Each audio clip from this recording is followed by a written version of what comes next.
Chicken తో మనం ఎన్నో రెసిపీలు చేసుకోవచ్చు. ఈసారి మరో కొత్త వెరైటీ ట్రై చేద్దాం. ఎప్పుడూ తినే చికెన్ కీమాకు బయట నుంచి టమాటో ట్యాంకీనెస్, లోపల బంగాళదుంప బైండింగ్ తో కలిపిన ఘాటైన కీమా స్టఫింగ్ చేస్తే అద్భుతంగా ఉంటుంది. దీనికి తోడు cheese juiciness, creamy gravy next level అని చెప్పవచ్చు. దీన్ని స్టార్టర్ లా తినొచ్చు లేదా స్నాక్ లా సర్వ్ చేసుకోవచ్చు. మరి ఇంకెందుకు ఆలస్యం, ఈ unique and tasty chicken keema stuffed tomato రెసిపీని చూసేద్దాం రండి. చికెన్ కీమా స్టఫ్డ్ టమాటో తయారీకి కావాల్సిన పదార్థాలు: చికెన్ కీమా 1/2 kg, టమాటాలు 6, ఉడికించిన బంగాళదుంప 1, టమాటా గుజ్జు 1/2 కప్పు, ఫ్రెష్ క్రీమ్ 1/2 కప్పు, ఉల్లిపాయ ముక్కలు 1/2 కప్పు, అల్లం వెల్లుల్లి పేస్ట్ 1 స్పూన్, పచ్చిమిరపకాయ ముక్కలు 1 స్పూన్, పసుపు 1/2 స్పూన్, కారం 1 స్పూన్, ధనియాల పొడి 1 స్పూన్, జీలకర్ర పొడి 1 స్పూన్, గరం మసాలా పొడి 1 స్పూన్, నిమ్మరసం 1 స్పూన్, ఉప్పు తగినంత, నూనె సరిపడా.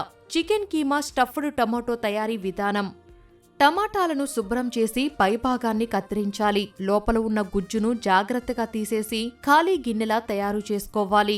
ఉడికించిన బంగాళదుంపను మెత్తగా స్మాష్ చేసి పక్కన పెట్టుకోవాలి. ఇప్పుడు ప్యాన్ పెట్టి కొద్దిగా నూనె వేడి చేయాలి. అందులో చికెన్ కీమాలో 1/4 వంతు వేసి ఉప్పు, పసుపు, కారం కొద్దిగా వేసి మూత పెట్టి ఉడికించుకోవాలి. ఉడికిన కీమాను ఒక బౌల్లోకి తీసుకొని అందులో స్మాష్ చేసిన బంగాళదుంప, సన్నగా తరిగిన ఉల్లిపాయలు, పచ్చిమిర్చి ముక్కలు, తురిమిన చీజ్ వేసి బాగా కలుపుకోవాలి. ఆ తర్వాత ఖాళీ చేసిన టమాటో షెల్స్ లో ఈ కీమా మిశ్రమాన్ని గట్టిగా నింపి పక్కన పెట్టుకోవాలి.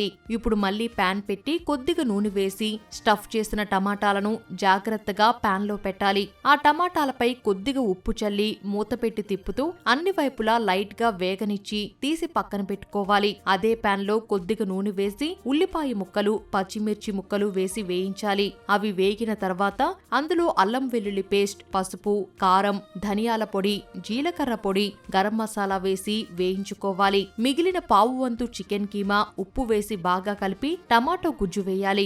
ఆ తర్వాత కొన్ని నీళ్లు పోసి మూత పెట్టి గ్రేవీని ఉడికించుకోవాలి. గ్రేవీ ఉడికిన తర్వాత ఫ్రెష్ క్రీమ్, నిమ్మరసం వేసి కలుపుకోవాలి. ఆ విధంగా తయారు చేసుకున్న గ్రేవీలో స్టఫ్డ్ టమాటాలను జాగ్రత్తగా ఉంచి మూత పెట్టి మీడియం ఫ్లేమ్ లో 5 నుంచి 7 నిమిషాలు మగ్గనివ్వాలి. గ్రేవీ టమాటాల్లోకి ఇంకి కీమా పూర్తిగా ఉడికిన తర్వాత స్టవ్ ఆఫ్ చేసి పైనుంచి గ్రేవీతో సర్వ్ చేసుకోవడమే.